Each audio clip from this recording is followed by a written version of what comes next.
కరుణ సంపూర్ణమైన దేవ, కృపోన్నతుడైన మా తండ్రి, మీ ఘనమైన పవిత్రమైన నామానికి స్తుతులు స్తోత్రములు తెలియజేయించిన తండ్రి, మీ యొక్క కాపుదల తండ్రి, మీ పిల్లలమైన మా అందరి అనుగ్రహించి తండ్రి, ఈ సాయంకాలం వేళ మరొకసారి తండ్రి మీ సన్నిధిలో నిలిచి భాగ్యాన్ని మాకు ఇచ్చినందుకు వందనాలు. కేవలం తండ్రి మా ఆరోగ్యం వలన, మా క్షేమం వలన, మా తెలివి వలన, మా బలం వలన కాదు కానీ కేవలం మీ ఉచితమైన కృప వలనే తండ్రి ఇంకా సజీవులుగా ఉన్నామని గుర్తిరిగి మీ సన్నిధిలో నిలిచే భాగ్యాన్ని మాకు అనుగ్రహించినందుకు తండ్రి మీకు వేవేల స్తుతులు చెల్లించుచు ఈ సమయంలో తండ్రి మా హృదయాలను తండ్రి స్థిరపరచడానికి ఏ మాటల చేతనైతే తండ్రి మీరు మమ్మల్ని బలపరచనైనారో అట్టి మాటలను సూటిగా స్పష్టంగా తండ్రి హృదయాలు తెరిచి ఆలకించగలిగే మంచి మనస్సును మీ పిల్లలకు సత్యవాక్యాన్ని సమపాలలో విభజించి బోధించగలిగే జ్ఞానాన్ని ఆత్మనరసింపును నాకు ప్రసాదించవలసిందిగా వేడుకుంటూ క్రీస్తునామని ప్రార్థన అడిగి వేడుకుంటామా పరమ తండ్రి, ఆమేన్. ప్రియులారా, దేవుని యొక్క మహాకృపను బట్టి మరి 2026 సంవత్సరంలోనికి ఆయన యొక్క ఉచితమైన కృప చేత మనమందరము ఆదరింపబడి దీవింపబడి నడిపించబడుచున్నాము కనుక ఇంతటి మహాకృపను మనల కృప మరి చూపిస్తున్నటువంటి దేవునికి కృతజ్ఞతాస్తుతులు కేవలము నోటితో చెప్పే వారంగా కాకుండా ఈ సంవత్సరం అంతా కూడా కృతజ్ఞత కలిగినటువంటి జీవితాలను మనం కలిగి ఉండాలని ప్రభు పక్షాన్ని మీకు మనం చేస్తున్నాం. ప్రియారా, మరి నూతన సంవత్సరపు ఆరాధన మొదలుకొని ఈ నూతన సంవత్సరంలో అనేకమైనటువంటి నూతనమైన విషయాలు మీరు విన్నారు, నేర్చుకున్నారు. కేవలం వినువారు మాత్రంగానే ఉండకుండా విన్న మాటల్లోని ఆంతర్యాన్ని మనము ఎప్పటికప్పుడు గ్రహిస్తూ దేవుని యొక్క ఉద్దేశాన్ని తెలుసుకొని మన జీవితాలను మలుచుకుంటే మన జీవితాలు ఆత్మీయతగా కట్టబడతాయి. కనుక ఈరోజు మనం ఆలోచన చేసే విషయం ఏంటంటే పిల్లల 66 పుస్తకాలను దేవుడు ఎందుకు ఇచ్చాడు? చాలా ఇంపార్టెంట్ ఇది. దేవుడు 66 పుస్తకాలను ఎందుకు ఇచ్చాడు?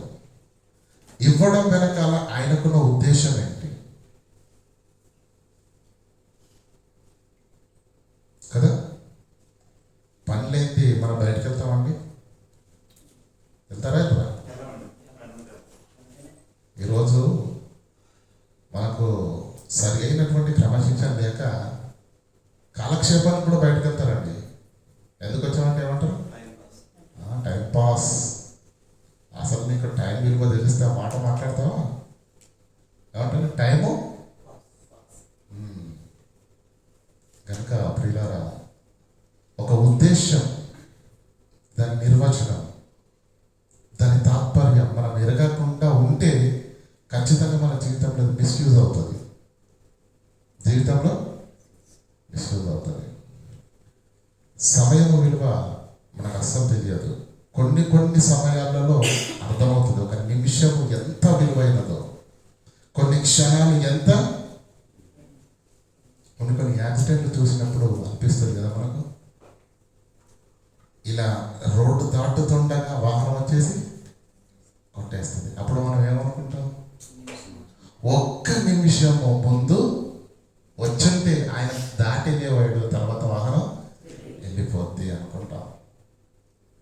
అక్కడే కాదు, మన జీవితంలో దేవుని కృప వలన మనం అనుభవిస్తున్న, ఇందాక వచ్చేసరికి సహోదరులు అద్భుతమైన పాట పాడుతున్నారు, విలువైనది నీ ఆయుష్కాలం, తిరిగి రానిది దేవుడు నీకిచ్చిన సమయం. అంత విలువైన సమయం అనుభవిస్తున్నాం, కలిగి ఉన్నాం. మరి అది విలువైనదని, తిరిగి రానిదని, ప్రాముఖ్యమైనదని నీకు తెలిస్తే నువ్వు దాన్ని ఎలా వాడుతున్నావో, ఎలా వాడాలో నీకు అర్థమవుతుంది. విలువ తెలియకపోతే టైం పాస్ కదా. నూతన సంవత్సరంలో మన జీవితాలు నూతనంగా కట్టబడాలి. కనుక ప్రతి దేవుని మాటను శ్రద్ధతో వినాల్సిందిగా మీ అందరికీ ప్రభు పక్షాన మనం చేస్తున్నాం. ఎందుకు ఇచ్చాడు దేవుడు ఈ 66 పుస్తకాలను? లేదంటే వాక్యం, లేదంటే ఇంకా మీకు అర్థం కావాలంటే దేవుడు తన మాట, యేసుక్రీస్తు కూడా అన్నాడు కదండి, మీరు వింటున్న మాట నా మాట కాదు, ఎవరిది? నన్ను పంపిన తండ్రి తన మాటను భూమి మీద ప్రజలకు ఎందుకు వినిపిస్తున్నాడు? పితరుల ద్వారా, ప్రవక్తల ద్వారా కదా, అపోస్తలుల ద్వారా, తన కుమారుని ద్వారా, అనాది కాలం మొదలుకొని మనం ఆలోచన చేసినట్లయితే దేవుని మాట ప్రజల యొద్దకు వస్తుంది. ఎందుకు? ఏంటి దేవుని ఉద్దేశం? ఆయన యొక్క ఇంటెన్షన్ ఏంటి? మనకు అర్థం కావాలి ప్రియులారా. కానీ దేవుని వాక్యం అనేసరికి పిల్లలు ఈరోజు చాలా మందిలో సీరియస్నెస్ లేదు. కారణం ఏంటి అంటే దీని విలువ తెలియకపోవడమే. మీరు బాగా ఆలోచించండి. ఈరోజు సంఘాలలో కానివ్వండి, సమాజంలో, క్రైస్తవ సమాజంలో నేను మాట్లాడేది, క్రైస్తవ సమాజాన్ని మనం ఒకసారి పరిశీలన చేసినట్లయితే ప్రియులారా, బోధకులు దేవుని వాక్యాన్ని ఉన్నది ఉన్నట్టుగా చెబితే ప్రజలు వినరండి. కనుక మనం ఏం చేయాలి అని కొంతమంది ఆలోచన ఎలా ఉందంటే, మధ్య మధ్యలో జోక్స్ ఉండాలండి. మధ్య మధ్యలో కొన్ని జోక్స్ ఉండాలి. వాళ్ళు ఎంటర్టైన్ కావాలి, కొన్ని జోక్స్ ఉండాలి, కామెడీ చేయాలి.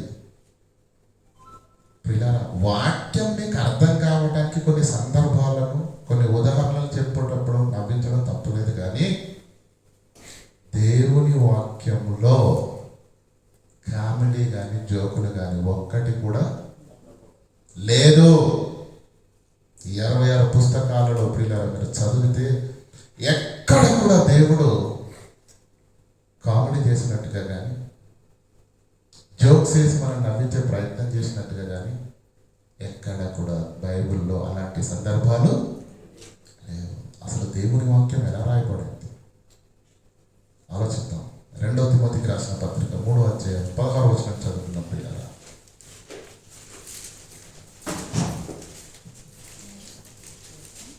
2 తిమోతికి రాసిన పత్రిక 3వ అధ్యాయము 16 నుంచి చదువుకున్నాం.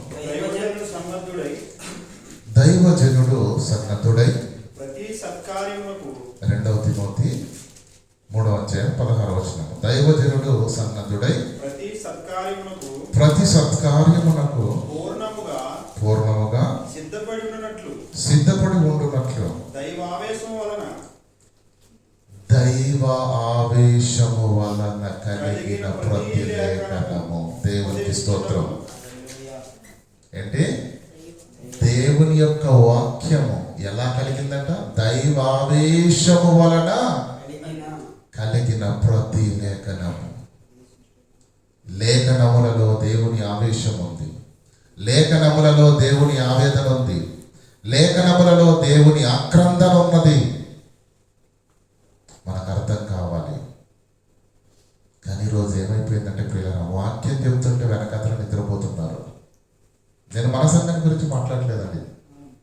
ప్రపంచంలో ఏ బోధకుడు నిలబడి దేవుని వాక్యం చెబుతున్నా పిల్లలు చాలా కష్టపడితే తప్ప వాక్యం చెప్పలేరు. సిద్ధపడాలి. కనీసం 2-3 రోజులు బైబిల్ అంతా తర్జుమా చేస్తూ సమయాన్ని వెచ్చించి మరి చక్కని ఒక అమలిక చేస్తే తప్ప దేవుని వాక్యం చెప్పలేరు. మరి సేవకుడు అంత కష్టపడి మన ఆత్మీయ జీవితాలను బలపరచడానికి, మనల్ని ప్రేమించి, మన స్థితిగతులను గురించి ప్రార్థన చేసి మరి ఇంత చెబుతున్నది ఎవరి కోసం అనేది? పాస్టర్ గారు తిన్నదరకు వచ్చి చెప్తున్నాడా? ఆలోచించండి. మీ కొరకే కదా. కానీ ఆ స్పృహ లేకపోగా ప్రియులారా ఈరోజు వాక్యం అనేది కామెడీ అయిపోయింది. కనుక వాక్యం యొక్క విశిష్టత, విలువ మీరందరూ గుర్తించాలని మరి ఈరోజు ఈ మాటలు చెప్పాలని నేను ఆశపడుతున్నాను. మరొక్కసారి చదువుకుందామండి. దైవజనుడు సన్నద్ధుడై ప్రతి సత్కార్యమునకు పూర్ణముగా సిద్ధపడి ఉండునట్లు దైవావేశము వలన కలిగిన ప్రతి లేఖనము. దేవుని ఆవేశంతో వచ్చింది దేవుని లేఖనాలు. ఆ దేవుని లేఖనాల్లో ఆవేశం ఉంది, ఆవేదన ఉంది, ఆక్రందన ఉంది. ఇంకా చెప్పాలంటే ప్రేమ కూడా ఉంది. ప్రేమ ప్రేమతో కూడిన కోపం ఉంది, ప్రేమతో కూడిన ఆవేదన ఉన్నది, ప్రేమతో కూడిన ఆక్రందన ఉన్నది. నువ్వు కోపించుచునే వాత్సల్యము చూపు దేవుడవు. కోపించుచునే వాత్సల్యము చూపించు. నీకు గత వారం చెప్పినప్పుడు మంచి ఉదాహరణ చెప్పాను. కోపంలో వాత్సల్యం ఉంటుందా అండి? ఉంటుందా? ఎలా? పిల్లోడు తప్పు చేశాడు అనుకోండి, బాగా అల్లరి పెట్టాడు అనుకోండి, తల్లి ఏం చేస్తుంది? కొడుతుందా కొట్టదా? చెప్పండి, కొడుతుందా? ఎలా కొడుతుందండి? పెద్ద ఇనుప కర్ర తీసుకొచ్చి ఏమండి తల మీద వేసారనుకోండి, పీడ విరగడైపోద్ది. ఆ పని చేస్తారండి తల్లి? ఏ తప్పు చేసినందుకు దండించాలి, కానీ ఆ దెబ్బ ఎలా ఉండాలి? ఆ దెబ్బ ఎలా ఉండాలి? ఒకటి చంప మీద కంటే కొట్టలేదు తల్లి, అవునా కదా? కోపించుతూనే వాత్సల్యం చూపిస్తుంది. మనం చేసే పనులకు, మనం మాట్లాడే అబద్ధాలకు, మన బ్రతుకులకు దేవుని కోపము కూడా కట్టలు తెంచుకుంటుంది. కానీ దేవుడు కన్నెర్ర చేస్తే ఈ భూమి మీద మనము ఉండం. కనుకనే ఒక పక్క కోపము వస్తున్న వాత్సల్యంతో ఇంకా సరే బ్రతకని మార్చుకుంటాడు, నేర్చుకుంటాడు, సరి చేసుకుంటాడని సంవత్సరం అనే దయా కిరీటాన్ని మనకు ధరింపజేస్తున్నాడు. దేవుడిస్తున్నటువంటి అవకాశంలో వాత్సల్యత ఉంది, ఆవేదన ఉంది, కానీ మనం దాన్ని అర్థం చేసుకోలేకపోతున్నాం. కనుక దేవుని వాక్యము దైవావేశము వలన కలిగినదే కదా. ఇర్మియా గ్రంథము దయచేసి తీయండి. ఇర్మియా గ్రంథము 23వ అధ్యాయం 29వ వచనం చదువుకుందాం. ఇర్మియా గ్రంథము నా మాట అగ్ని వంటిది కాదా? 23వ అధ్యాయం ఇర్మియా గ్రంథము 29వ వచనం. అమ్మ, నా మాట అగ్ని వంటిది కాదా? బండను బద్దలు చేయు సుత్తె వంటిది కాదా? దైవావేశము వల్ల కలిగినటువంటి ఆ మాటను ఇక్కడ ఏమంటాడు? నా మాట అగ్ని వంటిది కాదా? అగ్నికున్న గుణం ఏంటండి? అది ఏదైనా సరే, దేన్నైనా సరే ఏం చేస్తుందండి? కాల్చి పూర్తి చేసేస్తుంది కదా. అలాగే బండను బద్దలు చేయు సుత్తె వంటిది కాదా అంటే ఎంత నిర్దేశమైనది, ఎంత బలమైనది, ఎంత ఘాటైనది దేవుని వాక్యం, దేవుని మాట. అది మనం అర్థం చేసుకోవాలి ప్రియులారా. కానీ సంఘాలలో దేవుని వాక్యాన్ని వాక్యంగా బోధించడం మానేసి ప్రియులారా, వారి సంతోషం కొరకు ఎంటర్టైన్మెంట్ అయిపోయింది ఈరోజు. కానీ దేవుని వాక్యం దైవావేశము వలన కలిగిన ప్రతి లేఖనము. కనుక ఆ లేఖనాలను ఆలోచిద్దాం. ఆ లేఖనాలను దేవుడు మనకెందుకు ఇచ్చాడు? దేవుని మాట ప్రవక్తల, భక్తుల, బోధకుల నోట మన చెవులకు ఎందుకు వినిపిస్తున్నాడు? ఏంటి దేవుని ఉద్దేశం? దాన్ని వింటే ఆయనకే వస్తుంది. అర్థమవుతుందా? దేవుని ఉద్దేశం ఏంటో మనకు అర్థం కావాలి ప్రియులారా. దేవుని మాట ప్రియులారా కఠినంగా, గద్దింపుగా ఉంటుంది. అయితే ఈ బైబిల్ గ్రంథాన్ని మనం పరిశీలించినట్లయితే పురాతన కాలం మొదలుకొని ఇప్పటి వరకు జరిగిన చరిత్రలోని సందర్భాలను మనం ఆలోచించినట్లయితే ప్రియులారా మనకు స్పష్టంగా అర్థమైపోతుంది ఈ దేవుని మాట ఖచ్చితమైనది, స్థిరమైనది, బలమైనది, ఖండితమైనది అని. అయితే ఆ మాట విని, దేవుని మాట విని బ్రతుకులో మార్చుకున్నవారు ఉన్నారు. ఆ దేవుని మాట విని హృదయాలను కఠినపరుచుకున్నవారు కూడా ఉన్నారు. అదే మాట, దేవుని మాట విని మార్చుకొని ఉన్నతమైనటువంటి జీవితాలను కలిగి ఉన్నవారు ఉన్నారు. అదే మాట విని కఠినపరుచుకొని మరి కఠినాత్ములుగా మారిపోయిన వారు కూడా ఉన్నారు. వారు విన్నది వాక్యమే, వీరు విన్నది వాక్యమే. మరి ఎందుకు రిజల్ట్ డిఫరెంట్గా ఉంది? అర్థమవుతుంది? ఒకరేమో విని మారారు, దేవుళ్ళలో బలపడ్డారు. ఇంకొకరేమో విని కఠినపరచబడిన వారై పట్టించుకోక దేవుని మాటకు లోబడక నాశనమైపోయారు. కారణం ఏంటి? ఆలోచన చేద్దాం ప్రియులారా.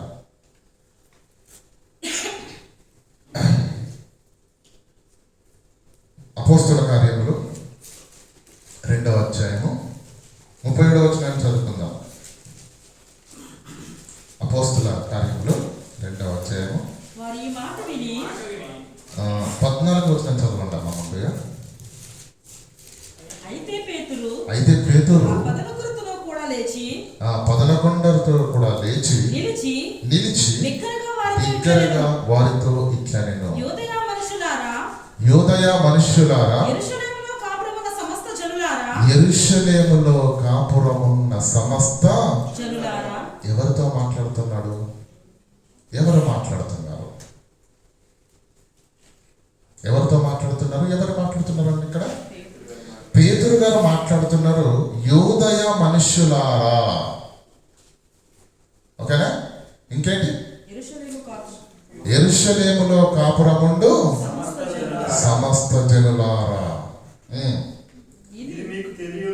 ఇది మీకు తెలియను గాక అని ఒక అద్భుతమైనటువంటి విషయాన్ని పేతురు గారు యూదులకు, యెరూషలేములో కాపురమున్న సమస్త జనులకు చెబుతున్నాడు ఒక మాట. సుదీర్ఘమైనటువంటి ఆ ప్రసంగం అయిపోయిన తర్వాత ఏం జరుగుతుందో మీరు చూడండి. 37వ వచనం. వారు ఈ మాట విని హృదయములో నొచ్చుకొని సహోదరులారా మేమేమి చేతుమని పేతురును అడుగగా. ఏమండి, ఇక్కడ ప్రసంగం చేసింది ఎవరు? పేతురు గారు ప్రసంగం చేసినప్పుడు ఆ ప్రసంగం అంతా విన్నారు. విన్న ఆ వాక్యాన్ని బట్టి, విన్న దేవుని లేఖనాలను బట్టి ఏమైందంట? వారిలో హృదయములో నొచ్చుకొని, చూడండి ఒకటో నంబర్ అనుకుందండి, పొడవబడి. అంటే దేవుని మాట ప్రియులారా బల్లెంతో పొడిచినట్టుంటది. దేవుని మాట అగ్నిలా మండిస్తుంది. దేవుని మాట బండను కదా మనం కొడితే బద్దలైపోయినట్టుగా దేవుని మాట మనల్ని కొడుతూ ఉంటది. ఆ మాట చూడండి ఏమంటాడు? హృదయంలో నొచ్చుకొని సహోదరులారా మేమేమి చేతుమని పేతురును కడమ అపోస్తలులను అడగగా. ఇంతకీ ఎందుకు హృదయాల్లో నొప్పి వచ్చింది వాళ్ళకు? ఇంతకీ పేతురు గారు ఏం ప్రసంగం చేశారు? ఏం మాట్లాడారు? ఎందుకు వారి హృదయాల్లో నొప్పి వచ్చింది? చూద్దామా? చూడండి 22వ వచనం నుంచి చదువుకుందాం. ఇశ్రాయేలీయుల వారలారా, ఈ మాటలు వినుడి. దేవుడు నజరేతుడగు యేసు చేత అద్భుతములను సూచక్రియలను నీ మధ్యన చేయించి ఆయనను తన వలన మెప్పు పొందిన వానిగా మీకు కనపరచును. ఇది మీరే ఎరుగుదురు. ఏమండి, యేసుక్రీస్తుని గురించి వారిని ఒప్పింప చేయటానికి. ఎందుకంటే యోధులు అందరూ యేసుక్రీస్తును విశ్వసించలేదు, అందరూ యేసుక్రీస్తును ఒప్పుకోలేదు రక్షకునిగా కదా. అయితే వారి జీవితాల్లో ఏం జరిగిందో ప్రసంగం చేస్తున్నటువంటి పేతురు గారు యేసుక్రీస్తును వారికి అర్థం చేయించడానికి, ఒప్పించడానికి ఎక్కడి నుంచి తీసుకున్నాడండి? ఏవేలు ప్రవక్త 16వ వచనం నుండి ఏవేలు ప్రవక్త చెప్పబడిన సంగతి ఏదనగా, అంటే ఏవేలు ప్రవక్త ఏ ప్రవచనం చెప్పాడో ఆ ప్రవచనం ఈ రోజు మీ మధ్య నెరవేరింది అని యేసుక్రీస్తుని గురించి 22వ వచనంలో చెప్పి 23 ఏమంటుంది చూడండి. దేవుడు నిశ్చయించిన సంకల్పమును ఆయన భవిష్యత్ జ్ఞానమును అనుసరించి అప్పగింపబడిన ఈయనను నజరేయుడైన యేసును మీరు దుష్టుల చేత సిలువ వేయించి చంపింది మీరే అన్నాడు. ఏమన్నాడు? చంపింది మీరే. ఇంకా దావీదు గురించి మాట్లాడుతూ 29వ వచనం చదవండి. సహోదరులారా మూల పురుషుడగు దావీదును గురించి కూడా, అంటే ఆయన ప్రసంగము ఎక్కడి నుంచి, ఏబేలు ప్రవక్త దగ్గర నుంచి స్టార్ట్ చేశాడు కదా. అప్పటి నుంచి వారి పితరులు ఎలా బ్రతికారు, వాళ్ళ పితరులు ఎలా దేవుని మాటను ధృవీకరించారు అని మాట్లాడుకుంటూ మధ్యలో యేసును చూపించాడు. తర్వాత దావీదు గారి గురించి కూడా మాట్లాడుతున్నాడు. ఇప్పుడు 30వ వచనం చదవండి. మీరు సిలువ వేసిన ఈ యేసునే దేవుడు ప్రభువుగాను క్రీస్తుగాను నియమించెను. మీరు పనికిరాని వాడని మీరు నిరాకరించిన పక్కన పెట్టిన ఆ యేసునే దేవుడు ప్రభువుగాను క్రీస్తుగాను నియమించెను. ఇది ఇశ్రాయేలు వంశమంతా రుడిగా తెలుసుకొనవలనని చెప్పాను. ఇశ్రాయేలు వంశమంతా ఏం తెలుసుకోవాలి? మీరు సిలువ వేసిందే ప్రభువైన యేసుక్రీస్తును. దేవుడు ఆయనను ఎలా నియమించాడు? ప్రభువుగాను క్రీస్తుగాను నియమించారు. ఇది ఇలాగే ఉంచండి. ఇంకా 15వ వచనం చదవండి. 3వ అధ్యాయం 15వ వచనం చదవండి. మీకు క్లియర్గా అర్థమైపోతుంది. ఇశ్రాయేళ్లతోటి ఏం మాట్లాడుతుంది? మీరు జీవాధిపతిని చంపితిరి, కలిగి ఉన్నదేది ఆయన లేకుండా కలగలేదు, ఆయనలో జీవం ఉండేను, ఆ జీవము ప్రతి మనిషికి వెలిగించుచున్నదని చెప్పేసి ఏ జీవాధిపతిని గురించి అయితే మనం చదువుకుంటామో, మీరు జీవాధిపతిని చంపితిరి, దానికి మేము సాక్షులం. ఇశ్రాయేలీలను అందరినీ ఉద్దేశించి పేతురు గారు ఏమన్నా తెలుసా? మీరు దేవుణ్ణి చంపారు, మీరు రక్షకుడిని చంపారు, మీరు జీవాధిపతిని చంపారు అని చెప్పగానే ఏం చేశారంటే వాక్యాలు విన్న వాళ్ళు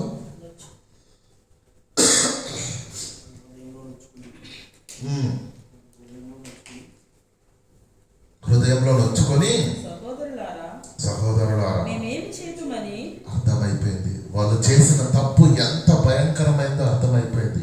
మా పక్కన ఉండు మమ్మల్ని కాపాడడానికి వచ్చిన మా రక్షకుణ్ణి మేమే ఎరగక కళ్ళు మూసుకుపోయి పొట్టన పెట్టుకున్నాం. దుష్టుల చేత కలిపి యేసుక్రీస్తును సిలువకు అప్పగించేంత వరకు కూడా నిద్రపోలేదండి ఆ యూదులు. చేసేటప్పుడు చేశారు, కానీ ఎప్పుడైతే దేవుని వాక్యం గద్దించిందో ఏం చేశారండి? హృదయములో నొచ్చుకున్నారు, బాధపడ్డారు, ఏమంటే కన్నీళ్లు విడిచారు. పశ్చాత్తాపం అంటే దేవుని వాక్యము మనకు ఎందుకు వినిపింపబడుతుంది? మన హృదయాలలో పశ్చాత్తాపం కలిగించటానికే దేవుని మాట వినిపింపబడుతుంది. మనల్ని సరిచేయడానికి, మనల్ని కట్టడానికి, మనల్ని నిలబెట్టడానికి. ఆ మాట విని వారు హృదయంలో నొచ్చుకొని సహోదరులారా మేమేమి చేతుమని పేతురును కడమ అపోస్తలులను అడగక. ఏమండి, వాళ్ళు చంపారా లేదా యేసుక్రీస్తుని? యూదులు చంపారా లేదా? పేతురు ఏమన్నా లేని నిందను వేశాడా? వాళ్ళు చంపిన మాట వాస్తవము, పేతురు గారు అన్నమాట కూడా, కానీ దాన్ని ఒప్పుకునే మనసు అందరి దగ్గర. దొంగ అన్నావు అనుకోండి, ఊరుకుంటాడండి? నేను దొంగ అంటారా? నీ సంగతి ఏంటో చూస్తానులే, ఊరుకుంటాడండి? కానీ ఇశ్రాయేలీయులు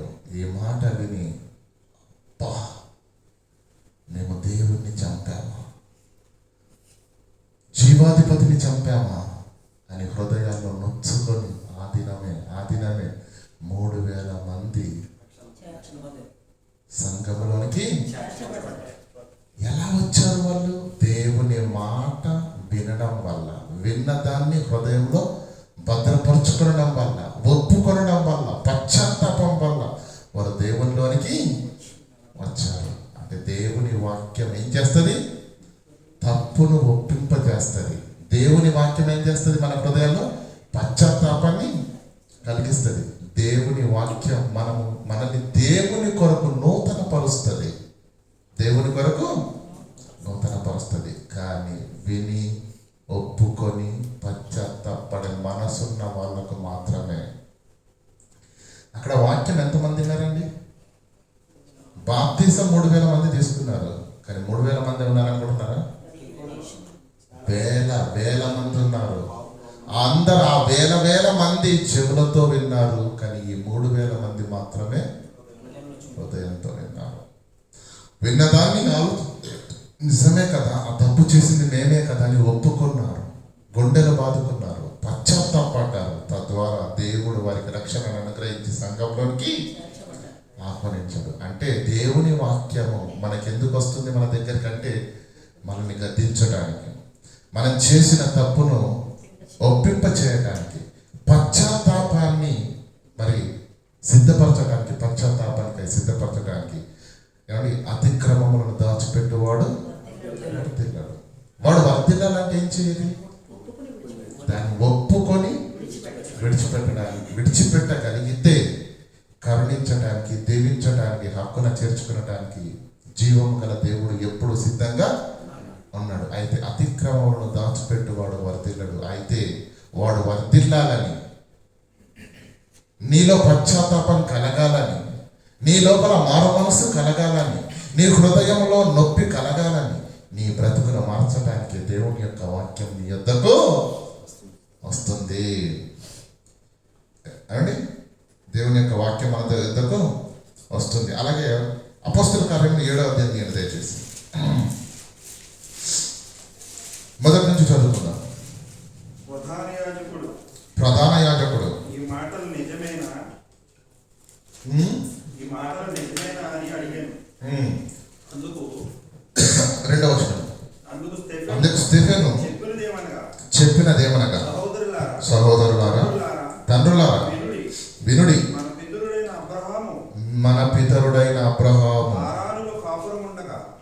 ఇక్కడ కూడా ప్రసంగం చేస్తున్నది ఎవరు? స్టెఫెన్ గారు. అక్కడ ప్రసంగం చేసింది ఎవరండి? పేతురు గారు. అక్కడ ఆయన ఎక్కడి నుంచి మొదలు పెట్టాడు? ఏవేలు ప్రవక్త ప్రవచనం దగ్గర నుంచి ప్రారంభించాడు. ఈయన ఎక్కడి నుంచి ఇప్పుడు ప్రారంభిస్తున్నాడు? అబ్రహాము దగ్గర నుంచి. అబ్రహాము ఏమండి, ఒక్కసారి 51వ వచనం చదువుకుందాం. 7:51 చదువుకుని మళ్ళీ వెళ్ళిపోతాం. ముష్కరులారా, హృదయమును చెవిని దేవుని వాక్యానికి లోబడచొల్లని వారలారా. అది నిజమా కాదా? మీరు మీ పితరుల వలె మీరును ఎల్లప్పుడూ పరిశుద్ధాత్మను ఎదిరించుచున్నారు. మీ పితరుల ప్రవక్తలు ఎవరిని హింసింపకై ఉండిరి, ఆ నీతిమంతుని రాకన గురించి ముందు తెలిపిన వారిని చంపారు. అయినను మీరు ఇప్పుడు అప్పగించి ఆయన గురించి తెలిపిన వారిని, ప్రవక్తల్ని చంపారు. ఆయనని ఇప్పుడు ఏం చేశారు? అప్పగించి హత్య చేశారు అన్నాడు. నిజమా కాదా? కానీ వీరు హృదయంలో నొచ్చుకొని మారు మనసు పొందిన వాళ్ళు కాదు. అంతా హృదయంలో నొచ్చుకొని మారు మనసు పొందిన వాళ్ళు కారు. అబ్రహాము దగ్గర నుంచి ప్రారంభించాడు కదండి. మన పితరుడైన అబ్రహాము దగ్గర నుంచి ప్రారంభించి 9వ వచనం చదవండి ఒకసారి దయచేసి. అబ్రహాము దగ్గర నుంచి ప్రారంభించి ఆశ్చర్యపడి యోసేపును ఐగుప్తులోనికి పోవుటకు అమ్మివేసిరి గాని దేవుడు అతనికి తోడై ఉండి. అంటే 8వ వచనంలో మనకి ఇస్సాకు కనిపిస్తాడు, యాకోబు కనిపిస్తాడు. యాకోబు తర్వాత యోసేపు గారి గురించి ప్రస్తావించడం జరుగుతుంది. ఏమండి? అలా 20వ వచనంకి రండి. ఆ కాలమందు మోషే పుట్టెను. అంటే ఇశ్రాయేలీలకు తండ్రులారా నా మాట వినండి అని ప్రసంగం ప్రారంభించిన స్టెఫెను గారు అబ్రహాము దగ్గర నుంచి ఇశ్రాయేలీల జీవిత చరిత్రలో జరిగిన ప్రతి సంఘటనను గుర్తు చేస్తూ ప్రసంగం చేస్తున్నాడు. అబ్రహాము గురించి మాట్లాడాడు, ఇస్సాకును గురించి మాట్లాడు, యాకోబుని గురించి మాట్లాడు, యోసేపును గురించి మాట్లాడు. తర్వాత ఏమంటాడు? ఆ కాలమందు మోషే పుట్టెను. మోషే గురించి మాట్లాడుతున్నాడు. ఇంకా 45వ వచనం. మన పితరులు తమ పెద్దల చేత దానిని తీసుకునే వారే దేవుడు తమ ఎదుట నుండి వెళ్ళగొట్టిన ఆ దినములను యెహోషువతో కూడా మోషే తర్వాత ఇశ్రాయేలును నడిపించింది ఎవరండి? యెహోషువ కదా. ఆ తర్వాత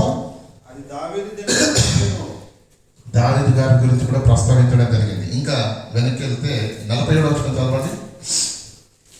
అయితే సొలొమోను ఎక్కడి నుంచి ప్రారంభించాడు ప్రసంగాన్ని? అబ్రహాము దగ్గర నుంచి సొలొమోను దగ్గర వరకు ఇలా ఇశ్రాయేలు చరిత్రను అంతటినీ చెప్పుకుంటూ వచ్చి మీరు ముష్కరులు అన్నాడు. ముష్కరులారా హృదయములను. అంటే ఎంత చెప్పినా దేవుని వాక్యం మీ యొద్దకు ఎందుకు వస్తుందో తెలుసా? దేవుడు తన మాటను ప్రవక్తల చేత, నీతిమంతుల చేత, అపోస్తలుల చేత ఎందుకు పంపిస్తున్నాడో తెలుసా? నీ చెవుల వరకు ఎందుకు వినిపిస్తున్నాడో తెలుసా? నువ్వు మారాలి, నీ తప్పును నువ్వు తెలుసుకోవాలి, దేవుని ఎదుట మోకరించాలి, పశ్చాత్తాపడాలి, నీ జీవితాన్ని నూతనంగా మార్చుకోవాలని. అందుకోసం పంపిస్తున్నాడు తన మాటను, అందుకోసం వినిపిస్తున్నాడు, అందుకోసం ప్రకటింపచేస్తున్నాడు. అయితే మీరేం చేస్తున్నారు? చెవులతో వింటున్నారే తప్ప ముష్కరుల హృదయములను, చెవులను దేవుని వాక్యములను లోపరచనొల్లని వారలారా. మీరు లోపరుస్తలేరు. ఆ దేవుని మాటను వింటున్నారు కానీ లోపడట్లేదు, మార్చుకోవట్లేదు, పశ్చాత్తాపం కలగట్లేదు. కనుక ఏమంటున్నాడు? మీ పితరుల వలె మీరు ఎల్లప్పుడూ పరిశుద్ధాత్మను ఎదిరించుచున్నారు. ఆ నీతిమంతుని రాకను గురించిన ముందుగా తెలిపిన వారిని చంపిరి, ఆయనను ఇప్పుడు మీరు అప్పగించి హత్య చేశారు. పేతురు అదే అన్నాడు. అక్కడ అదే మాట అన్నాడు పేతురు. ఇక్కడ స్టెఫెన్ గారు కూడా అదే మాట. అక్కడ పేతురు గారు మాట్లాడేది ఇశ్రాయేలుతోటి, ఇక్కడ స్టెఫెన్ గారు మాట్లాడేది కూడా ఇశ్రాయేలు. కానీ వాళ్ళు ఎంత మంచి వాళ్ళు అంటే ప్రియులారా, వారు ఏం చేశారటండి? ఒప్పుకొని హృదయంలో వారి మాట విని హృదయంలో నొచ్చుకొని పేతురును, కడమ అపోస్తలులను మేమేం చేయాలయ్యా? తప్పు చేశాము, ఇక మా పరిస్థితి ఏంటి? దేవుడు మమ్మల్ని కనికరించడా? మా పాపాన్ని కడగడా? మమ్మల్ని మెచ్చడా అని గుండెలు బాదుకుంటూ పేతురును, కడమ అపోస్తలులను అడిగినప్పుడు పేతురు అన్నాడు, దేవుడు కరుణ సంపన్నుడు. అయితే మీరు మారు మనసు పొందితే దేవుడు మిమ్మల్ని రక్షించడానికి సిద్ధంగా ఉన్నాడు అన్నాడు. ఇక్కడ కూడా ఏమైంది? ఇక్కడ కూడా స్టెఫెన్ గారు అదే మాట చెప్పారు, మీరు దేవుణ్ణి, జీవాధిపతిని హత్య చేశారు, మీరు హంతకులు అన్నాడు. మరి వీళ్ళేమనాలి? వీళ్ళు కూడా అనలా వద్దా? అయ్యా మేము తప్పు చేశాము, ఇప్పుడు మేము ఏం చేయాలయ్యా అని అనలా వద్దా వీళ్ళు? కానీ వీళ్ళు అలా అనలేదు. చూడండి ఏమన్నారు? వారు ఈ మాటలు విని వారా మాట విని హృదయంలో నొచ్చుకున్నారు. అక్కడ వారి మాటలు విని కోపముతో మండిపడి అతనిని చూచి పండ్లు కొరికిరి. అర్థమవుతుందండి? దేవుని మాట ఒక్కటే. అక్కడ ప్రవక్తే, ఇక్కడ కూడా ఆయన ప్రవక్తే. ఆయన మాట్లాడింది వాక్యమే, ఈయన మాట్లాడింది వాక్యమే. ఆయన గద్దించాడు, ఈయన కూడా గద్దించాడు. ఆయన మీరు జీవాధిపతిని చంపారు, మీరు అతన్ని సిలువ వేశారు, కానీ దేవుడే అతన్ని ప్రభువుగాను రక్షకునిగాను నియమించాడు. ఇశ్రాయేలు వంశమంతా ఇది రుడిగా తెలుసుకోవాలి అని అనగానే తప్పు చేశాము అన్న మనసు వాళ్ళకు ఉన్నది కనుక ఒప్పుకున్నారు, పశ్చాత్తాపడ్డారు. పేతురును కడమ అపొస్తలులను ఏం చేయాలని అడిగినప్పుడు, మీరు మారు మనసు విషయమే, మీరు పాపక్షమాపణ నిమిత్తం బాప్తిసం పొందండి, అప్పుడు దేవుడు మీకు పరిశుద్ధాత్మ వరాన్ని ఇస్తాడని చెప్పాడు. అదే ప్రసంగం ఇక్కడ స్టెఫెన్ గారు చేశారు. ఏం చేంజ్ లేదు. ఈయన కూడా ఏమన్నాడు, ఆ నీతిమంతుడు రాకడ గురించి చెప్పిన వారందరినీ చంపారు, ఇప్పుడు ఆయననే మీరు హత్య చేశారు అని చెప్పగానే వీళ్ళు ఏం చేశారు? తప్పైంది మహాప్రభు అన్నారా? కోపముతో మండిపడి పండ్లు కోరిక అతన్ని చూసి పండ్లు కోరిక. అంటే పిల్లలు, దేవుని వాక్యము ఎప్పుడు కూడా మనల్ని గద్దిస్తుంది, ఎప్పుడు కూడా మనల్ని సరిచేస్తుంది, ఎప్పుడు కూడా ఏమంటే పొడిచినట్టుగానే ఉంటుంది. అయితే ఆ మాటల చేత బ్రతుకులను మార్చుకోవడానికి సిద్ధంగా ఉన్నవారు ఆ మాటలను స్వీకరించి దుఃఖపడి పశ్చాత్తాపడి దేవునిలోనికి రాబడతారు, దేవునిలో బలపడతారు, దేవునిలో నిలబడతారు. కొంతమంది ఉంటారు అదే మాట ఏమైపోతుంది? ఆ మాట విని ఏమైందట? కోపంతో మండిపడి. వీళ్ళని విన్న వాళ్ళంతా మారుతారని దేవుడు కూడా అనుకోడు. మీకు తెలుసా? చెప్పడం మాత్రమే మన వంతు. దాన్ని మీ హృదయాల్లో మీరు ఎలా స్వీకరిస్తున్నారు, మీ హృదయాంత రంగాల్లో ఏ ఆలోచనలు నడుస్తున్నాయో అది మాకు మాత్రము తెలియదు. దేవుని వాక్యాన్ని చెప్పగలం అంతే. కనుక విన్న వాళ్ళందరూ మారుతారని లేదు. ఇప్పుడు పేతురు గారు ప్రసంగం చేసినప్పుడు అక్కడ 1000 మంది ఉన్నారు, కానీ 3000 మంది మాత్రమే మారారు. అందరూ మారారు పిల్లరా. ఆ మాట కొందరిని మారుస్తుంది, ఆ మాట కొందరిని ఏం చేస్తుంది? కఠినపరుస్తుంది. ఏం చేశారు చూడండి, పండ్లు కొరికి అయితే 50వ వచనం, అప్పుడు పెద్ద కేక వేసి చెవులు మూసుకొని ఏకంగా అతని మీద పడి ఏం చెప్పాడండి? ఏమన్నారు చెప్పండి? అతని పట్టణం వెలుపలి వరకు ఈడ్చి రాళ్లతో కొట్టి చంపేశారండి. అంటే దేవుని వాక్యానికి లోబడే వాళ్ళు దేవునిలోనికి వస్తారు, దేవునిలో ఉంటారు. విని ఇది నాకు కాదు, విని మారక సరి చేసుకొనక మొండి వైఖరిని అవలంబించే వాళ్ళు మాత్రం ప్రియులారా, వాళ్ళు దేవునిలో ఉన్నామన్న భ్రమలో ఉంటారే తప్ప. ఎందుకంటే దేవుడు ప్రతినిత్యము మాటను ఎందుకు చేస్తున్నా తెలుసా? ఆ మాట నిన్ను సరిచేయాలని, ఆ మాటతో నువ్వు దిద్దుకోవాలని, ఆ మాట ద్వారా నువ్వు నూతనంగా మారాలని దేవుడు ఆ మార్పును కోరుకుంటున్నాడు నీలో నాలో. ఏమంటే నడుచుకుంటూ వెళుతున్నప్పుడు ప్రతి ఒక్కరికి ఏమంటే తోమలో ఒక రాయి తగిలి పడిపోవడం మనకు తెలుసు కదా. అప్పుడు ఏం చేయాలి? జాగ్రత్త పడాలా వద్దా? ఎందుకంటే మన దైనందిన జీవితంలో తెలిసి కానీ తెలియక కానీ మాట ద్వారా కానీ చూపు ద్వారా కానీ కొన్ని తప్పిదాలు జరుగుతూ ఉంటాయి. అయితే దేవుని వాక్యం చేత అనునిత్యము మనం సరిచేస్తూ గద్దిస్తూ ఎప్పటికప్పుడు మనం నూతనపరచబడాలని దేవుని వాక్యము అనునిత్యం మనకు దేవుడు వినిపింపజేస్తున్నాడు. కానీ ఆ మాటను విని హృదయంలో నచ్చుకొని మారే మనసు నీకుంటే దేవునిలో ఉంటావు. విని విడిచిపెట్టి హృదయమును చెవులను దేవునికి లోపరచనొల్లని వారిగా ఉంటే మాత్రం దేవుల్లో ఉండం ప్రియులారా. దేవుల్లో ఒకవేళ ఉంటే శరీరాలు ఉంటాయేమో, కానీ దేవునిలో మాత్రం మనము ఉండము. ఒకే మాట కొందరిని మారుస్తుంది, ఒకే మాట కొందరిని కఠినపరుస్తుంది, ఒకే మాట కొందరికి పశ్చాత్తాప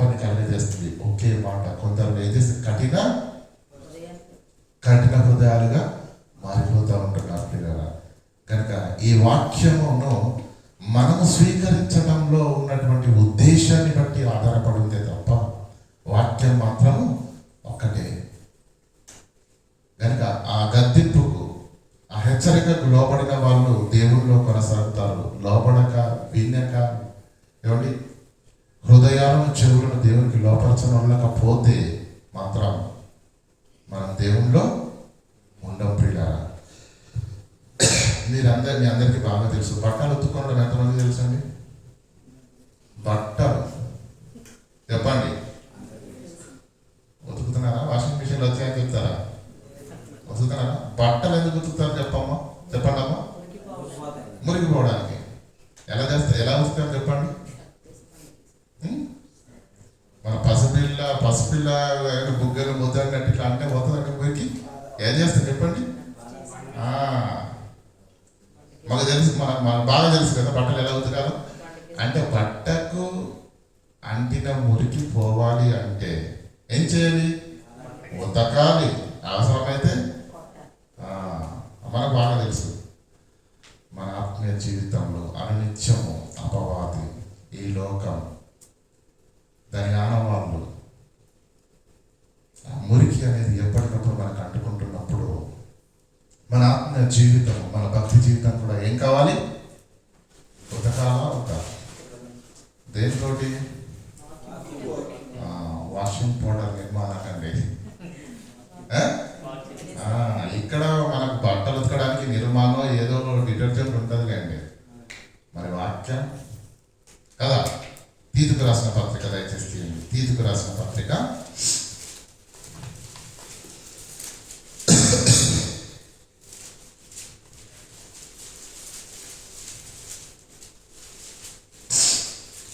3:5 చదవండి.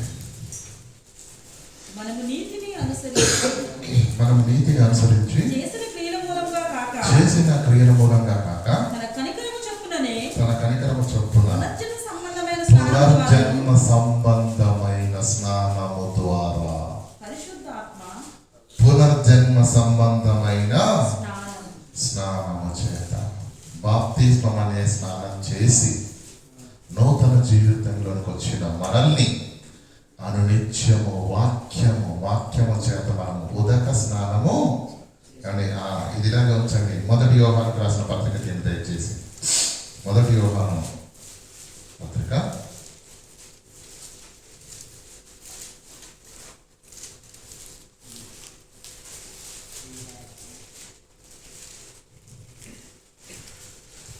అనునిత్యము మనము దేవుని వాక్యం చేత ప్రియులారా కడగబడుతూ, గద్దింపబడుతూ దేవునిలో మనం నిలబడుతూ ఉండాలి ప్రియులారా. ఓకేనా? పునర్జన్మ సంబంధమైన స్నానం ద్వారా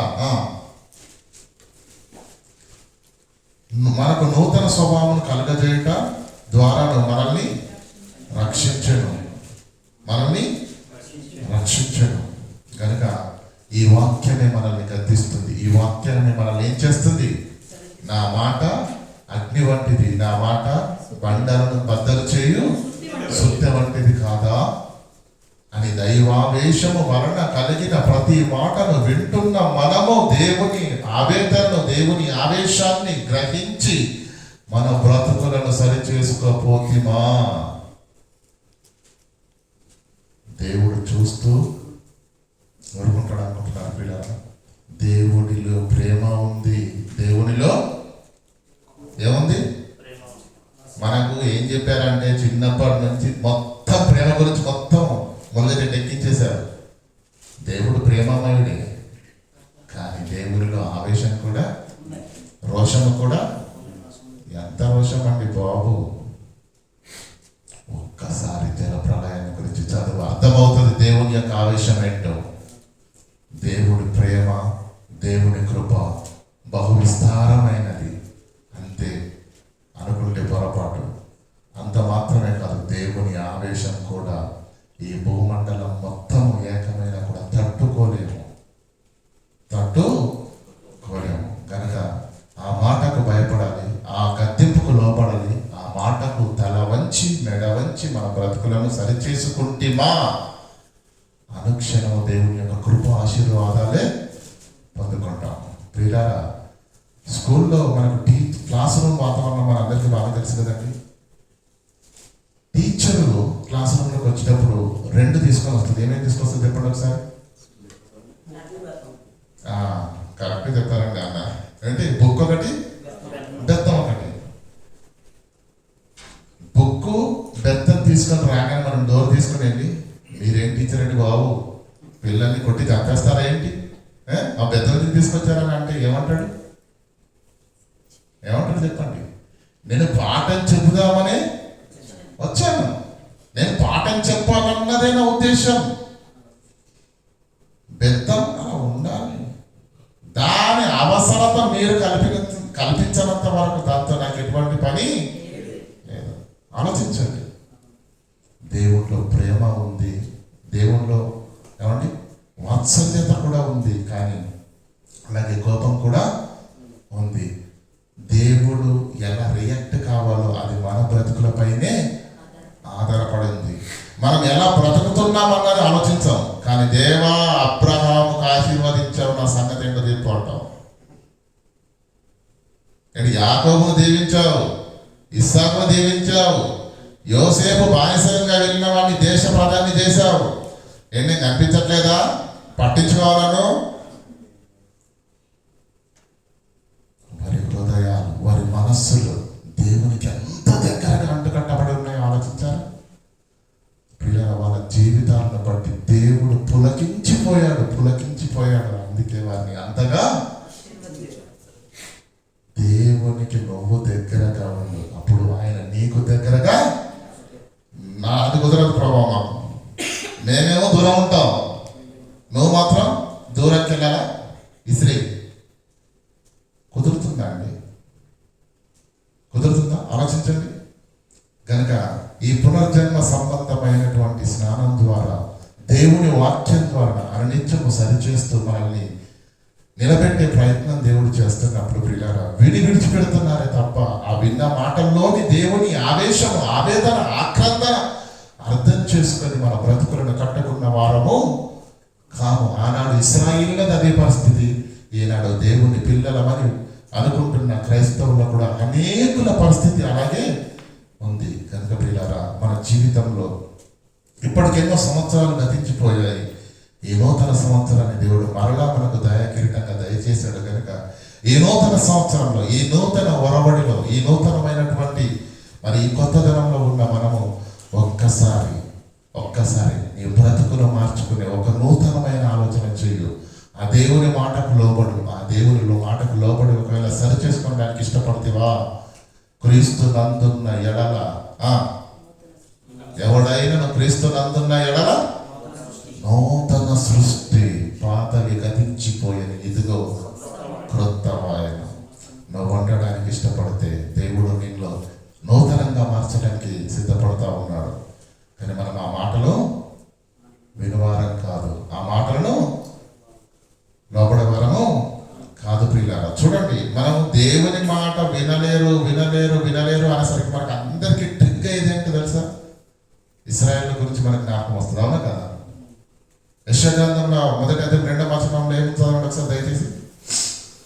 యెహోవా మాట్లాడుచున్నాడు, ఆకాశము ఆలకించుము, భూమి చెవియొగ్గుము, నేను పిల్లల్ని పెంచి పెద్దవారిగా చేసి. ఈ మాట ఎవరి గురించి రాయబడిందండి కదా? కింది చదవండి. ఎద్దు తన కామందు నెరుగును, గాడిద సొంతమైన దొడ్డిని తెలుసుకొనును. ఇశ్రాయేలీయులకు తెలివి లేదు, నా జనులు యోచింపరు. ఏం మాట్లాడి వాడిని ఇశ్రాయేలు గురించి కదండి ఇదంతా రాస్తున్నది.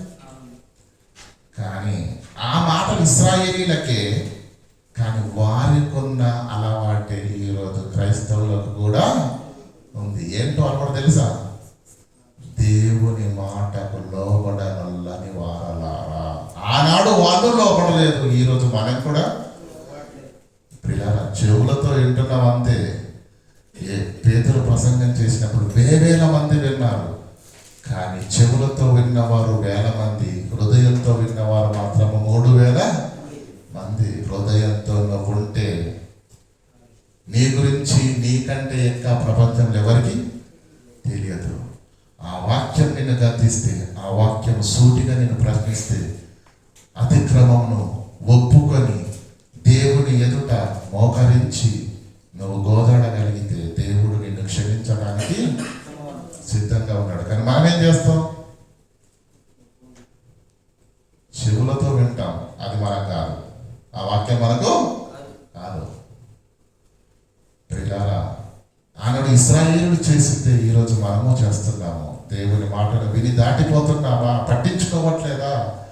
అయితే ఇశ్రాయేలులకు పట్టినటువంటి స్థితి మనకు కూడా కలుగుతుంది. దయచేసి కొన్ని మాటలు చూద్దాం. ఇర్మియా గ్రంథం 6వ అధ్యాయం 10వ వచనం. ఇర్మియా గ్రంథం 6వ అధ్యాయం 10వ వచనం.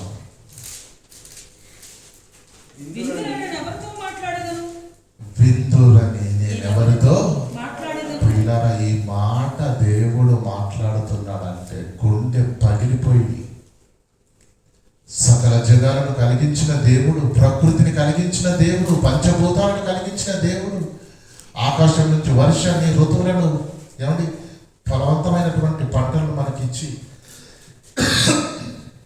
మన కడుపులు నింపడానికి దేవుడు ఈ ప్రకృతిలో చేస్తున్న ప్రతిదీ మీరు కొందరు ఆలోచన చేయగలిగితే, ఇంత చేస్తున్న దేవుని మాట వినే మనుషులు లేరంట. అప్పుడు దేవుడు ఏం మాట్లాడుతున్నాడు చూడండి. ఎవరికి సాక్ష్యం ఇచ్చేదను? మరల చదవండి ఆ మాట. విందురని నేను ఎవరితో అంటే దేవుని మాటలు వినాలి, నాకు కావాలి, నాకు కావాలి, నాకు కావాలి దేవుని మాటలు అనే వాళ్ళు ఎవరు లేరంట. విందురని నేను ఎవరితో మాట్లాడేదని. రొట్టె ముక్కల కోసం వేల మంది వచ్చారు యేసుక్రీస్తు దగ్గరికి. ఆ జన సమూహాన్ని చూసి యేసుక్రీస్తు పొంగిపోలేదు. రొట్టె ముక్క తిని తృప్తి పొందడం వల్లనే కదా మీరు అందరు నా ఎమ్మట వస్తున్నారు అన్నాడు. ముఖం మీద చెప్పేశాడు, మీకు రొట్టె ముక్కలు దొరుకుతున్నాయి కాక వచ్చారు అని చెప్పేశాడు యేసుక్రీస్తు. అప్పుడు వాళ్ళే ఉన్నారు, ఇది కఠినమైన మాట, ఇంత మాట అంటా మమ్మల్ని వెళ్ళిపోతామని వెళ్ళిపోయారు. యేసుక్రీస్తు శిష్యులు కూడా వెళ్ళిపోయారు. 70 మంది శిష్యులు ఉండేవాళ్ళు యేసుక్రీస్తులో. ప్రజలు వెళ్ళిపోవడం వేరు, శిష్యులు కూడా 100 మంది అక్కడ ఉన్నారు. ప్రజలు వెళ్ళిపోయారు, ఈ శిష్యులందరూ వెళ్ళిపోయారు. మీరు కూడా వెళ్ళాలంటే వెళ్ళండి, నాకు అవసరం లేదు, బ్రతిమిలాడని నేను ఎవరిని, నా మాట వినే వాళ్ళే ఇక్కడ ఉండాలి. యేసుక్రీస్తు అన్న మాట ప్రియులారా.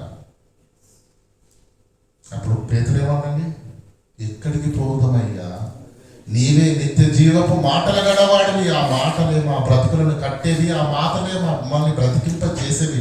ఆ మాట లేకపోతే మేము ఎటెళ్తాం? కనుక ఈ మాటలు ఉన్న చోట మేము ఉంటాం, ఆ మాటే మాకు కావాలి. ఇక్కడ ఏమంటే చూడండి, విందురని నేను ఎవరితో మాట్లాడుదును, ఎవరికి సాక్ష్యం ఇచ్చేదను, వినుటకు వారి మనస్సులను ఏం చేస్తున్నారట? సిద్ధంగా లేవట. వాళ్ళ మనసులు సిద్ధంగా లేవట. చూడండి, మీరు ఒకసారి ఆలోచించండి. మనుషులతో మనం మాట్లాడుతున్నప్పుడు మనమంటే ఇష్టం ఉన్నారనుకోండి, మనమంటే ఇష్టం ఉంటే గంట సేపుగా 2 గంటలైనా దాంట్లో ఏమి లేకపోయినా సొలుకబుల్లైనా 2 గంటలైనా 4 గంటలైనా ఏంటావు. మన లోపల కొంచెం బాధ అంటే మనమంటే నచ్చదు అనుకోండి, మనం ఇలా మాట్లాడుతూ ఉంటే కడుపులో వికారంగా ఉంటుంది, అంత తిప్పేస్తూ ఉంటుంది కదా. ఎప్పుడు అయిపోతుందా నాయన అని ఎటు లేకపోతే టక్కన మధ్యలో ఏదో ఒకటి ఒక కొత్త మాట దాన్ని డిస్టర్బ్ చేయాలి కదా. వినుటకు తమ హృదయములను సిద్ధపరచుకున్నారు కనుక వినలేకపోయి. అర్థమవుతుందండి. దేవుని వాక్యము పేతురు ప్రసంగం చేసినప్పుడు ఏం చేశారు? వాళ్ళు విని నొచ్చుకొని మారు మనసు పొందారు, పశ్చాత్తాపడ్డారు. కానీ స్టెఫెను మాట్లాడినప్పుడు ఎందుకు మారు మనసు రాలేదు? ఎందుకు పశ్చాత్తాపం లేదు? వినుటకు తమ మనస్సులను వారు సిద్ధపరచుకోలేదు, కనుకనే వినకలేక పోయిరి. అది ప్రాబ్లం అంతా. అది మన మనసులు సిద్ధంగా ఉన్నాయనుకోండి దేవుని వాక్యాన్ని వినడానికి, అప్పుడు ఏం చెప్పినా కొద్ది. కానీ ఏం చేస్తామంటే దీనికి జిప్పెట్టేస్తాం. దీనికి సిద్ధపడని మనసుతో ఉంటే ప్రియుల దేవుని వాక్యం హృదయంలోనికి వెళ్ళదు. 11వ అధ్యాయం 7వ వచనం చదవండి. ఇర్మియా గ్రంథం 11వ అధ్యాయం 7వ వచనం. ఐగుప్తు అని ఇశ్రాయేలీలకు సాదృశ్యంగానే ఉన్నాం మనం. ఈరోజు మనమే ప్రత్యేకమైన వాళ్ళం కాదు. ఆనాడు వాళ్ళు వినలేరు, ఈరోజు మనం కూడా వినట్లేదు. ఐగుప్తులో నుండి నీ పితరులను రప్పించిన దినము మొదలుకొని నేటి వరకు నా మాట ఒకే విధంగా ఉంటది. గట్టిగా ఖండితముగా చెప్పుచూ వచ్చి తిని నా మాట వినుడి అని పెందలకాడే లేచి చెప్పుచూ వచ్చి తిని. ఎలా చెప్పాడంటే దేవుడు గట్టిగా ఖండితముగా ఆ దినము మొదలుకొని ఈ దినం వరకు చెబుతూనే వచ్చి తిని. పెందల కాడనే వస్తుంది అండి మన దగ్గరికి వాక్యం ఈరోజు వస్తుందా లేదా? నిజం చెప్పండి.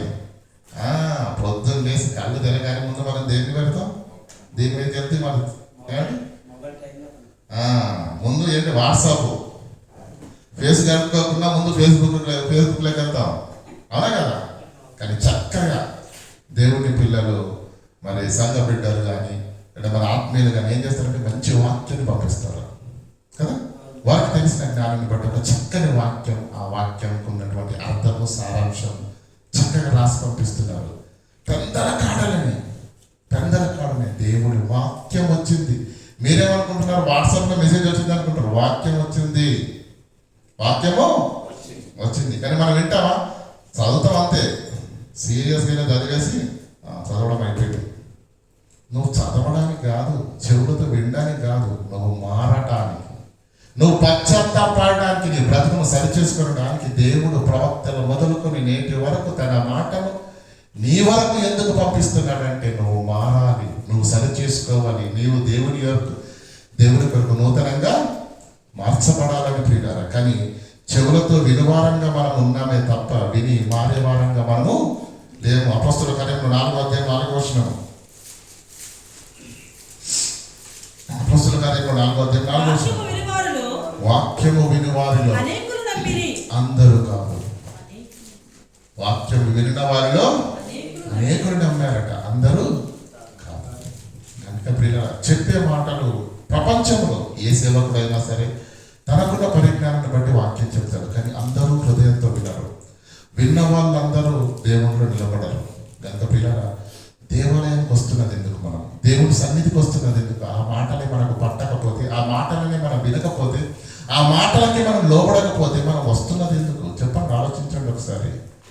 నూతన సంవత్సరాన్ని దయాకిరీటంగా దయచేసి కృప చూపుతున్న దేవుని యుద్ధం మనం వస్తున్నాము. కానీ శరీరమే మాత్రమే వస్తున్నది, కానీ హృదయము దేవునికి దూరంగా ఉన్నది. యేసుక్రీస్తు ఏమన్నా తెలుసా? వీరు పెదవులతో నన్ను గణపరుస్తున్నారు, వీరి హృదయం. ప్రభువానికి ఏంటి? మా హృదయంతో మీకు ఏంటి పని? నాకు కావలసిందే మీ హృదయం. నాకు కావాల్సిందేంటి?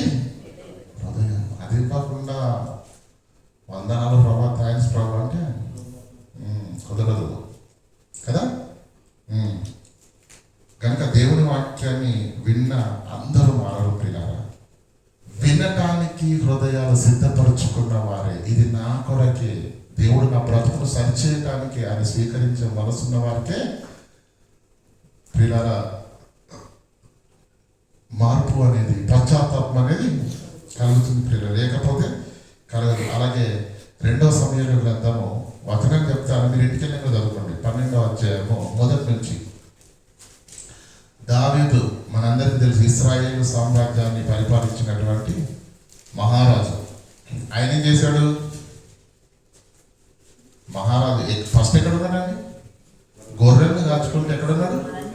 అరణ్యంలో ఉన్నాడు. దేవుడు ఇశ్రాయేలు సింహాసనం పైన కూర్చోబెట్టాడు. అంత బాగానే ఉంది. ఒకనొక దినాన ప్రొద్దుగుంగు వేళ మేడ మీదకి వెళ్ళి చూశాడు. ఎవరు కనిపించారు? బత్షెబ గారు స్నానం చేస్తూ కనిపించారు. ఏం చేశాడు? రాజు కదా, అధికారం ఉంది కదా, నన్ను ఎవడు అడుగుతాడు, నాకెవడు ప్రశ్నిస్తాడు అని అనుకున్నాడేమో. ఏం చేశాడు? ఊరియా భార్యను చేసి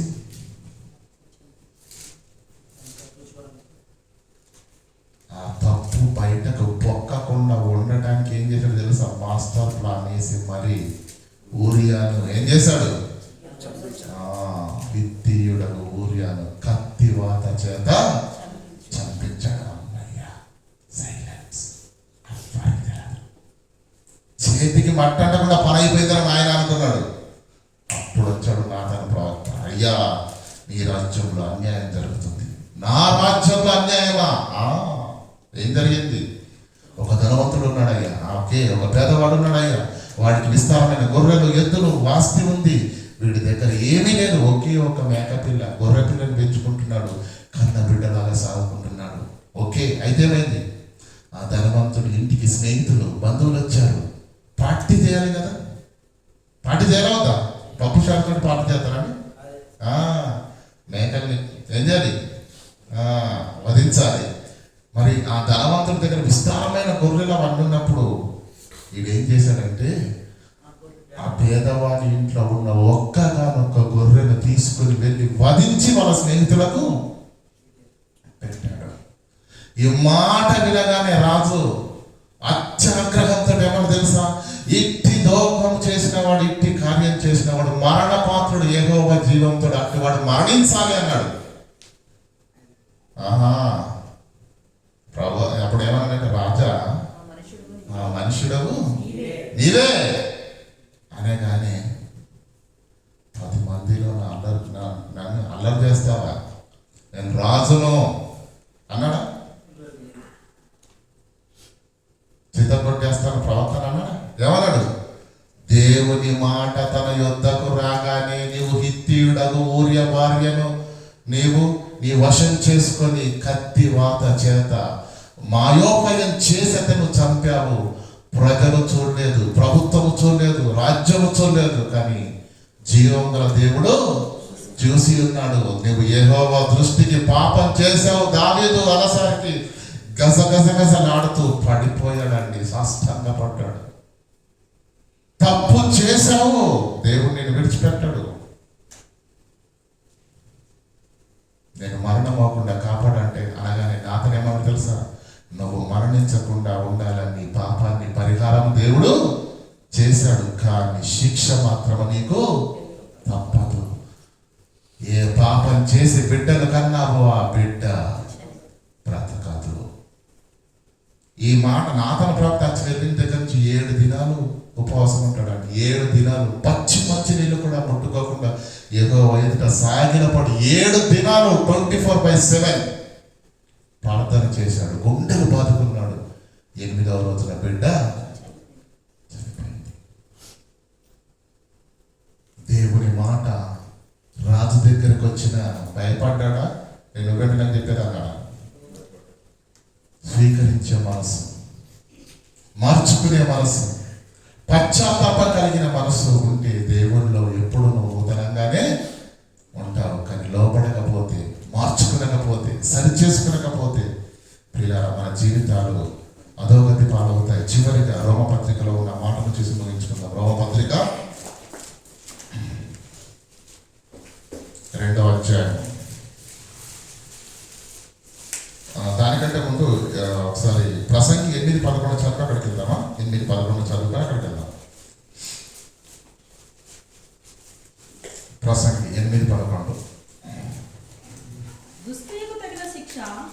ప్రజలు ఎలా ఉన్నారంటే దుష్క్రియకు తగిన శిక్ష శీఘ్రంగా కలగకపోయేసరికి మనుషులు ఏమైపోయారంటే, దేవుడు ఏంటంటే నేను కోపగించుకుంటే వీళ్ళు నాకు దక్కరు, వీళ్ళు నా కోపానికి ఆపుతైపోతారని దేవుడు ఓపికతో అవకాశాన్ని ఇస్తే, సమయాన్ని ఇస్తే వీళ్ళేమనుకుంటారు మనుషులు?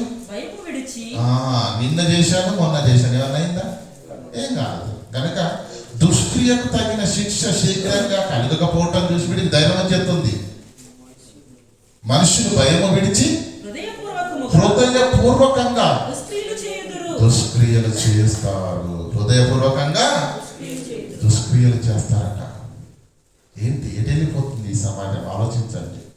దేవుని భీతి, దేవుని భయం లేకుండా దేవుని పిల్లలమని చెప్పుకుంటూ అనునిత్యము దేవుని గద్దింపులు వింటూ వాడుతూ చదువుతూ నేర్చుకుంటున్న వారిలోనే ఈ స్థితి ఉంటే పిల్లల అది ఎంత భయంకరమో మీరు ఆలోచించండి. రోమీలకు రాసిన పత్రిక 2వ అధ్యాయం 4వ వచనం. లేదా లేదా దేవుని అనుగ్రహము మారు మనసు పొందుటకు నిన్ను ప్రేరేపించుచున్నదని. ఈ మాట ఎందుకు వస్తుందో తెలుసా నీ దగ్గరికి? ఈ వాక్యం ఎందుకు వస్తుందో తెలుసా నీ దగ్గరికి? అది ప్రవక్తల నోట, భక్తుల నోట, బోధకుల నోట, వాట్సాప్లో నీ దగ్గరికి వాక్యం ఎందుకు వస్తుందో తెలుసా? ఎందుకు వస్తుంది? మారు మనసు పొందుటకు నిన్ను ప్రేరేపించుచున్నదని ఎరుగక, గుర్తించక, దేవుని యొక్క ఆవేశంతో, ప్రియులారా, దేవుని ఆవేశంతో ఉన్న వాత్సల్యంతో మనకు అవకాశం ఇస్తుంటే దాన్ని అర్థం చేసుకునక అనుగ్రహ ఐశ్వర్యమును, సహనమును దీర్ఘశాంతమును నువ్వు దేవుడు ఓపిక పడుతుంటే నేను బ్రతుకుతున్నావు ఈరోజు. నువ్వు నేను దేవుని అనుగ్రహంతోనే బ్రతుకుతున్నావు. అవునా కదా? మరి సేవకులు మంచి పాట రాశారు, అనుదినము నీ అనుగ్రహమే ఆయుష్కాలము నీ వరమే. పాడతాం కదా మనం. అనుదినము నీ యొక్క అనుగ్రహం, ప్రతి దినము దేవుని దయ వలన పొందుకుంటున్నాము. అయితే నువ్వు మారకుండా ఎన్ని రోజులు ఉంటావు? అయితే నువ్వు మార్చుకోకుండా ఎన్ని మాసాలు, నువ్వు మారకుండా ఎన్ని సంవత్సరాలు ఇలా కొనసాగుతావు? దేవుని మాట అనునిత్యం నేను గద్దిస్తున్నప్పటికీ కూడా అయితే వినవా? అయితే మారవా? దేవుడు మారు మనసు పొందటానికి నీకు ఈ సమయం ఇచ్చిందన్న సంగతి గుర్తెరిగి కూడా నువ్వు మారకపోతే, నువ్వు సరి చేసుకునకపోతే దీర్ఘశాంతమును తృణీకరించుచున్నావు. నీ కాఠిన్యము మార్పు పొందని నీ హృదయము. వాక్యం విన్నాక మారనవుతండి. మాత్రలు వేసుకున్నాక రోగం తగ్గాలి. దేవుని మాటలు అయిన తర్వాత మనిషిలో మార్పు రావాలి. కానీ మనం ఏం చేస్తున్నామంట చూడండి. నీ కాఠిన్యమును మార్పు పొందని నీ హృదయమును అనుసరించి ఉగ్రత దినమందు అనగా దేవుని న్యాయమైన తీర్పు బయలుపడు దినమందు నీకు నీవే ఉగ్రతను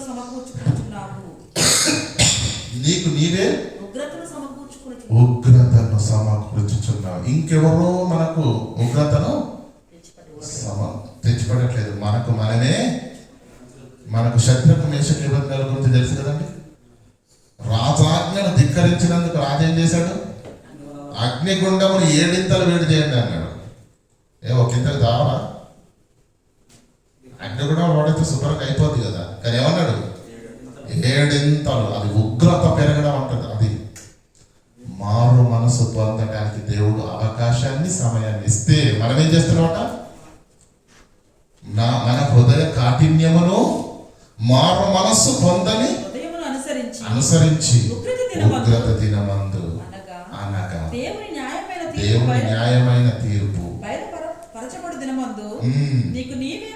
నీకు నీవే ఉగ్రతను సమకూర్చుకుంటా. అంటే మనల్ని మనమే నాశనం చేసుకుంటున్నాం. మనల్ని మనమే దేవునికి ఉగ్రతకు అప్పగించుకుంటున్నాం. మనం తట్టుకోలేం ప్రియులారా. యేసుక్రీస్తును భూమి మీదకి పంపించింది ఎందుకో తెలుసా?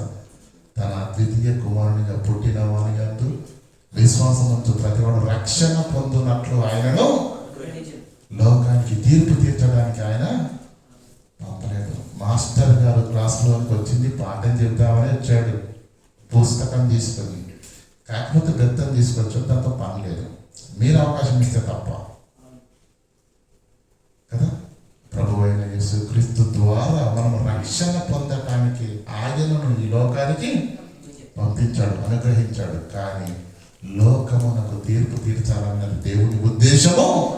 అయితే నువ్వు మారకపోతే, నీ కఠిన హృదయాన్ని బట్టి నువ్వు మార్చుకోలేకపోతే, నువ్వు లోపడకపోతే, నీ బ్రతుకును దిద్దుకోలేకపోతే నిన్ను నువ్వే ఉగ్రతకు సమకూర్చుకుంటున్నావు. కనుక ఈ నూతన సంవత్సరంలో మన బ్రతుకులు నూతనంగా మారాలి, మన జీవితాలు నూతనంగా మారాలి, ఆత్మీయతలో నూతనంగా ఉండాలి, దేవునిలో నూతనంగా ఎదగాలి. ఏం ఆలోచన చేస్తారో మీకే విడిచిపెడుతున్నాను. కానీ మీ బ్రతుకు మారాలి, మీ ఆలోచన మారాలి, మీ జీవితం మారాలి. దేవునిలో మీరు ఉన్నతంగా ఎదగాలి.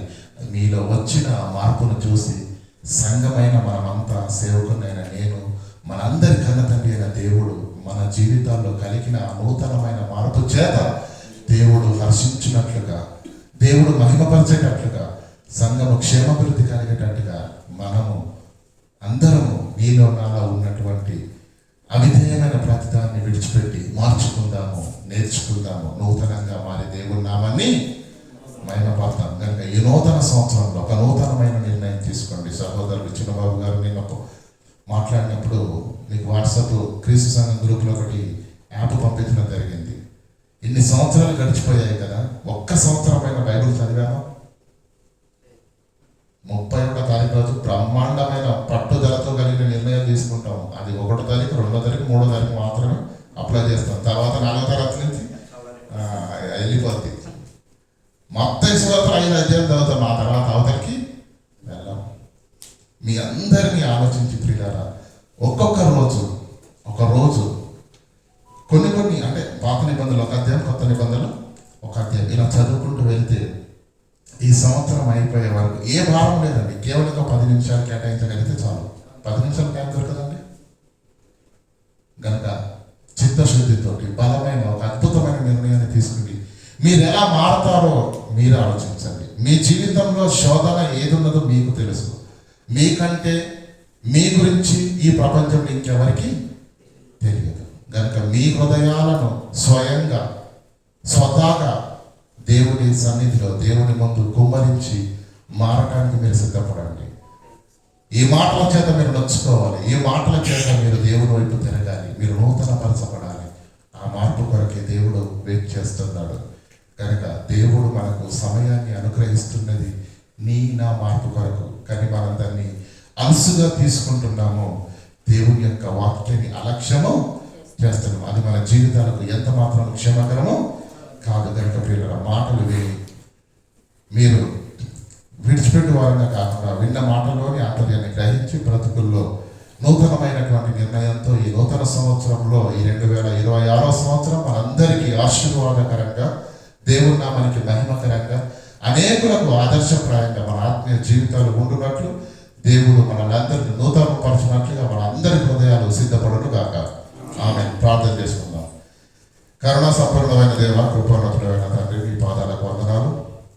విన్న మాటలు తండ్రి మరచువారంగా కాకుండా విన్న మాటల్లోని ఆంతర్యాన్ని గ్రహించి మీ యొక్క తండ్రి ఓర్పు, సహనము మీరు మాకు అనుగ్రహిస్తున్న ఈ సమయం మా మార్పు కొరకైన గుర్తిరిగి మా బ్రతుకుల్లో మీ చిత్తాన్ని నెరవేర్చే పిల్లలుగా పాపాన్ని విడిచిపెట్టి ఈ నూతన సంవత్సరంలో నూతనమైన ఒరివాడితో తండ్రి ఒక బలమైన పట్టుదలతో మీ సన్నిధిలో వర్ధిల్లే భాగ్యాన్ని మా అందరికీ అనుగ్రహించమని, నూతనమైన జీవితాలు కలిగి ఉంటున్నట్లుగా మా అందరినీ కృపలో జ్ఞాపకం చేసుకోవాల్సిందిగా వేడుకుంటూ క్రీస్తునామని ప్రార్థన వేడుకుంటున్నాము పరమ తండ్రి.